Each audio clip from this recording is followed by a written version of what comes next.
आता आपण देवीचं दर्शन घेऊ.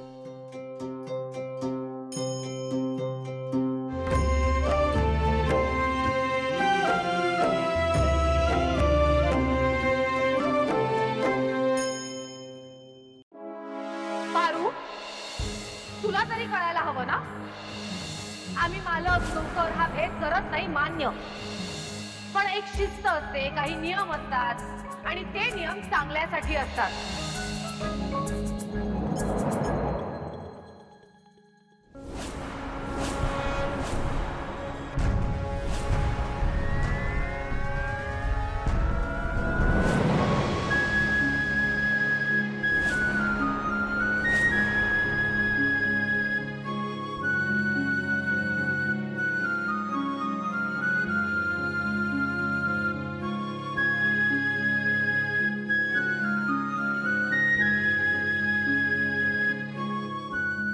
अगं पारू, काय चाललंय?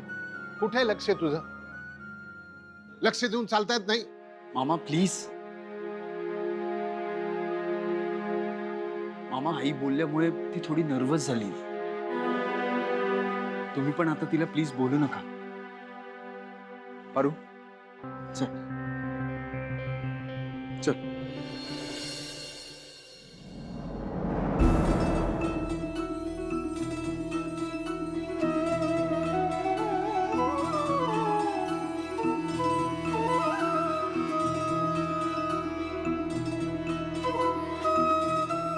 चला, आता देवीचं दर्शन झालेलं आहे आणि तिच्या आशीर्वादाने तुमच्या मनातल्या इच्छा पूर्ण होणार आहेत.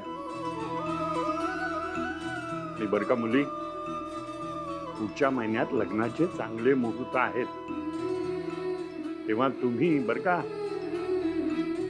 मुलीचं पुढच्या महिन्यात लग्न करून टाका. हा?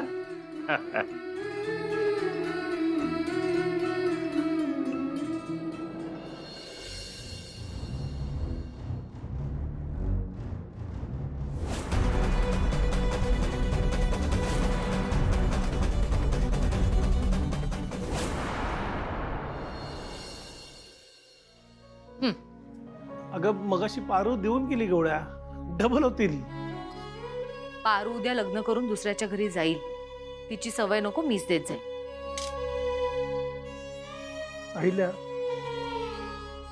जे काही झालं त्यात पारूची काही चूक नव्हती. तुला आदित्यच्या किंवा किर्लोस्कर कुटुंबाच्या बदनामीची काळजी वाटत होती ना? नाही, मला पारूच्या बदनामीची काळजी वाटत होती. ती लग्न करून दुसऱ्याच्या घरी जाणार आहे. जे घडलं त्याबद्दल हरीशला काय वाटेल? एका चुकीमुळे अख्खं आयुष्य उद्ध्वस्त होऊ शकतं श्रीकांत. अहिल्या, तुझ्या रागवण्यात सुद्धा काळजी असते. म्हणजे तू पारूला रागवलीस, पण त्यातही तिच्या भल्याचाच विचार केलास. छोट्या छोट्या गोष्टींमुळे नात्यात गैरसमज होतात. पारू आणि हरीशचं नातं आत्ता कुठे जुळतंय, त्यांच्या नात्यात गैरसमज नको. सॉरी मॅडम, ह्या सगळ्या गोष्टी लक्षातच आल्या नव्हत्या माझ्या. पण तू आहेस ना, घेतेस सांभाळून. आजपासून तुझी तब्येत आणि औषधं सुद्धा मीच सांभाळणार आहे. Yes boss.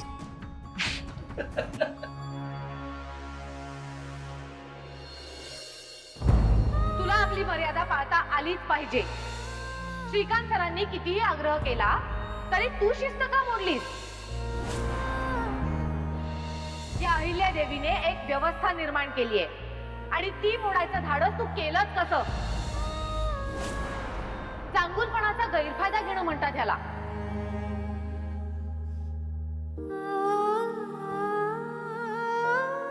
पारू, बाळा काय झालं?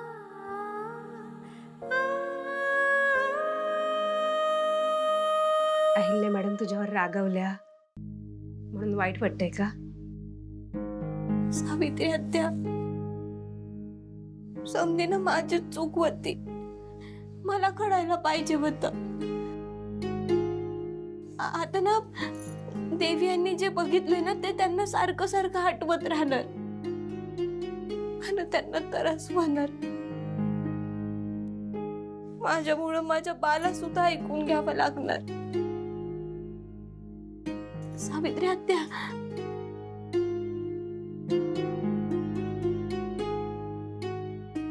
माझी आई असती ना तर मी चुकते हे माझा कान धरून मला सांगितलं असतं. आई, मला माफ कर. ह्यापुढे मी माझी पायरी वळकून वागेन. पारू, तू तुझी पायरी कधीच ओलांडली नाहीयेस. हरीश,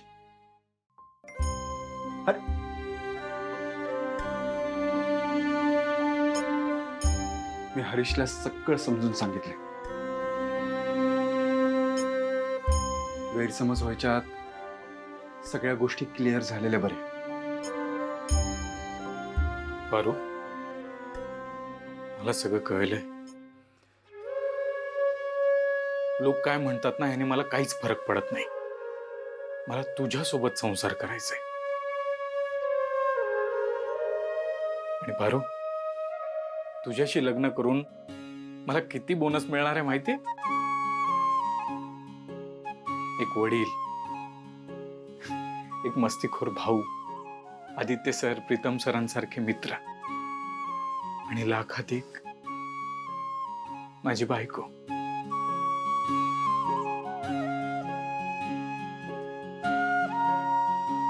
चला, सगळं सॉर्ट आउट झालेलं आहे आता. गुड. मी मारुती मामांनाही सगळं सांगतो, काळजी करू नका. हा, बरं सावित्री आत्या, पारू, तुमचं पोट भरत असेल रडून. आमचं पोट तर बाबा जेवून भरतं. प्लीज काहीतरी जेवायला बनवा, भूक लागली आहे. लगेच देते. मी नाही उपाशी ठेवणार कुणालाच. हो, ते माहितीये ना, वाखरवाडीला आडनिड्या रस्त्यात चुलीवर स्वयंपाक करून आम्हाला खाऊ घातलायस तू. इथे तर सगळं आहे, त्यामुळे तू काही बनवू शकतेस. फक्त ते काही लवकर बनवा, भूक लागलेली आहे खूप.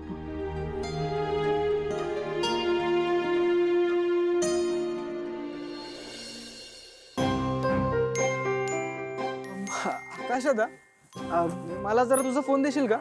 माझा फोन? हो, माझ्या फोनची बॅटरी डेड झाली म्हणून. बरं देतो.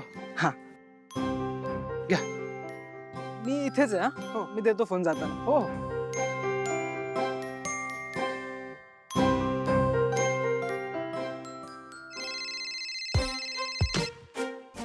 Hello hello.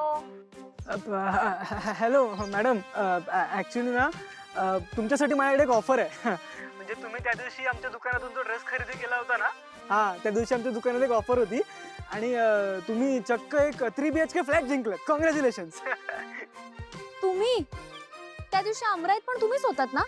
माझ्या शाळेमध्ये पण येऊन गेलात. मला एक गोष्ट सांगा, तुम्ही मला सारखं सारखं फोन का करताय? एक मिनिट, तुम्ही कसं ओळखलं? तुम्ही जरी नंबर बदलून बदलून कॉल केला ना, तरी तुमचा आवाज बदललेला नाहीये. आणि आता चांगलाच ओळखते मी तुमचा आवाज. त्यामुळे तुम्ही आता इथून पुढे मला फोन करून त्रास द्याल ना, तर पोलिसात देईन मी तुम्हाला. हॅलो हॅलो, ऍटलीस्ट नाव तरी सांगा. दिशा,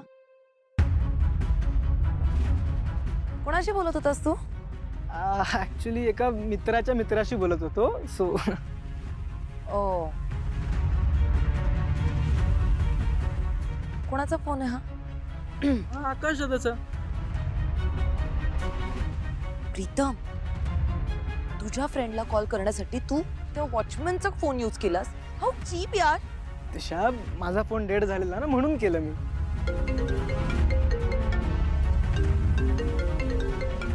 डेड फोन पण वाचतो का तुझा? अगं 2% वर आहे फोन, म्हणून. Whatever. But I've noticed one thing, Pritam. तुझ्या ना चेहऱ्यावर एक वेगळा ग्लो आलाय. आलाय ना? तुला दिसतोय ना? I knew it.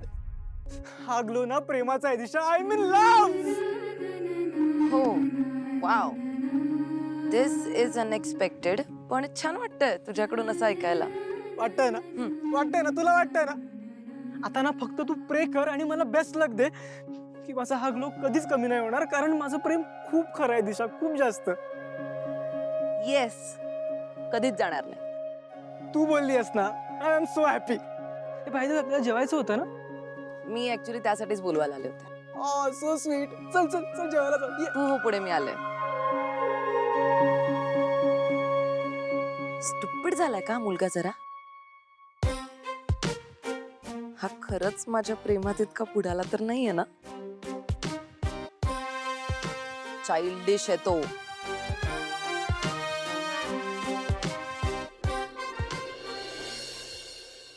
वहिनी, इथं पेपर चेक करून सही कराल प्लीज.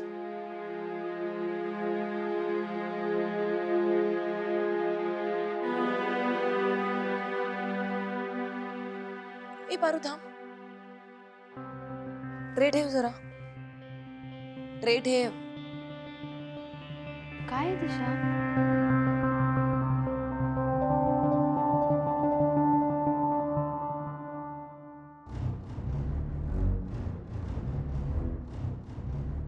तुझी एंगेजमेंट रिंग कुठे आहे?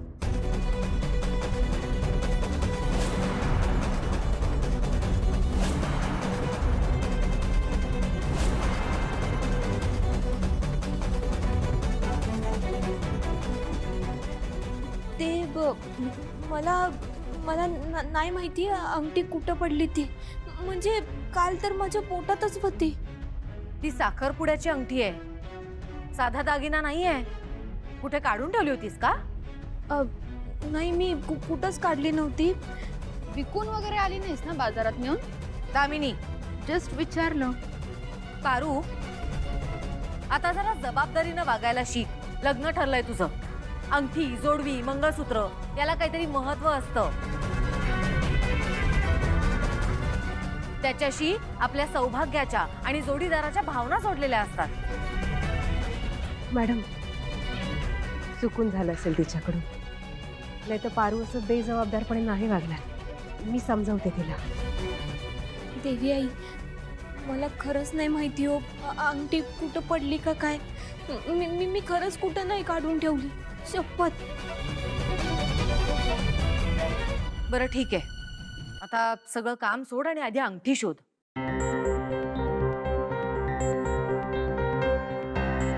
आई आई मी ते कॉन्ट्रॅक्टचा एक ड्राफ्ट तयार केलाय, तू एकदा जरा बघून घे. आई शपथ, हे काय आदित्य? काय झालं? अरे मला काय विचारतोस काय आहे म्हणून? ही पारूच्या एंगेजमेंटची रिंग तुझ्या बोटात कशी आली?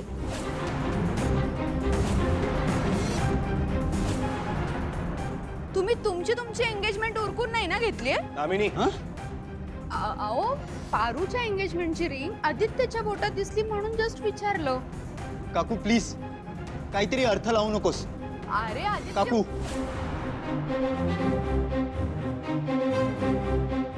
आई काल रात्री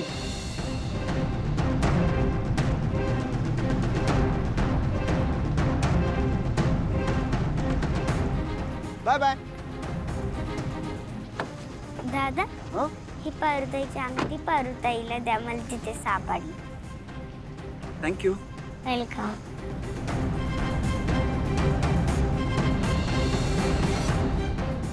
आई एम सॉरी.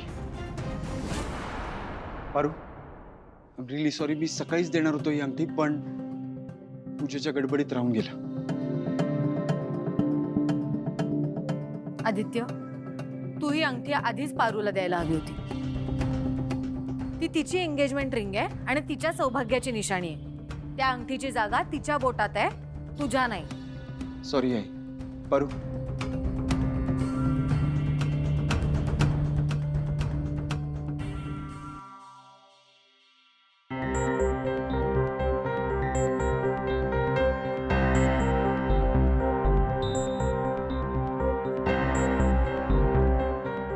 पारू, असं पुन्हा होता कामा नये. माफ करा देवी आई, चुकलंच माझं. पुन्हा अशी चूक नाही होणार.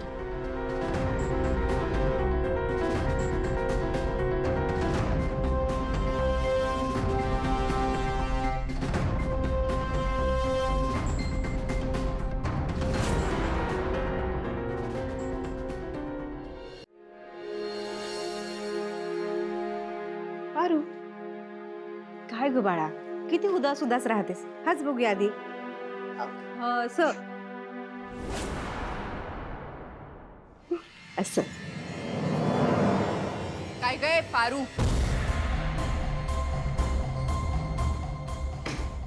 खूप हसू येत असेल ना तुला, तुझा तो प्लॅन सक्सेसफुल झाला म्हणून? कसला प्लॅन? अन काय बोलताय तुम्ही? मूर्ख समजतेस मला? मला ना सगळं कळतंय हा पारू. तू आदित्यला तुझ्या जाळ्यात ओढण्याचा प्रयत्न करतेस ना? तिकडे कंपनीच्या ट्रिपवर ते केलंस आणि आता आता अंगठीचा खेळ. एक मिनिट, तुला किर्लोस्कर होण्याची स्वप्न नाहीत ना पडत आहेत? हा, तुझ्या बाबाने तुला त्यासाठी इथं बोलवलंय ना? हा, बोल. नाही. रड रड ना. अगं रड, पण तुझ्या या रडण्याने ना मला अजिबात फरक पडणार नाहीये, कळलं ना? कारण हे तुझे मगरीचे अश्रू आहेत ना, यांनी त्या अहिल्यावहिनी फसतील, मी नाही. मला तर असं वाटतंय ना, त्या अजयच्या बाबतीत तूच त्याला फसवला छेडारस, हो ना?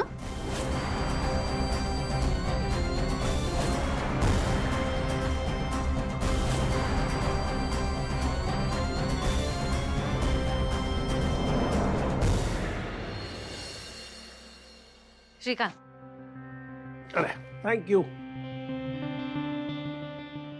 आई आई लवकर चल. काय झालं प्रीतू? आई तुला काहीतरी दाखवायचं, चल ना प्लीज. अरे पण जा जा. आई ये ना प्लीज. सावकाश सावकाश.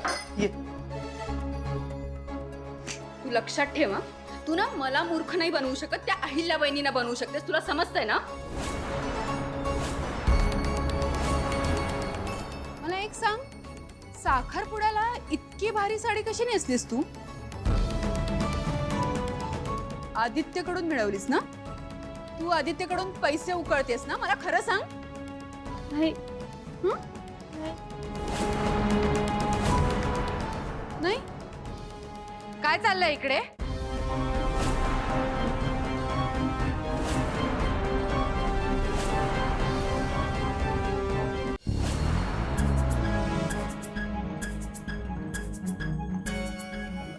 वहिनी, हिने ना बघा, हिने कबूल केलं.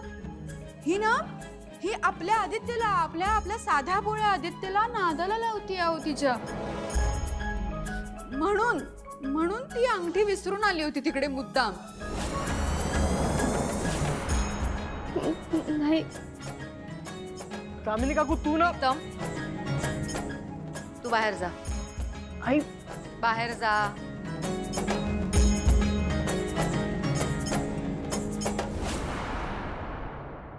तुम्ही सगळेच बाहेर जा. पारू थांब.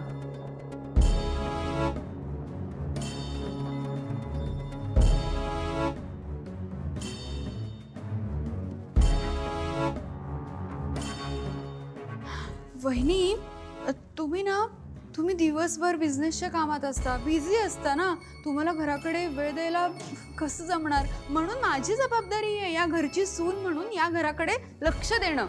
आणि मी तुम्हाला सांगते, मी हे जे काही केलंय ना, ते सगळं आपल्या किर्लोस्कर फॅमिलीची जबाबदारी म्हणून केलंय. हिचा प्लॅन हाणून पाडलाय मी.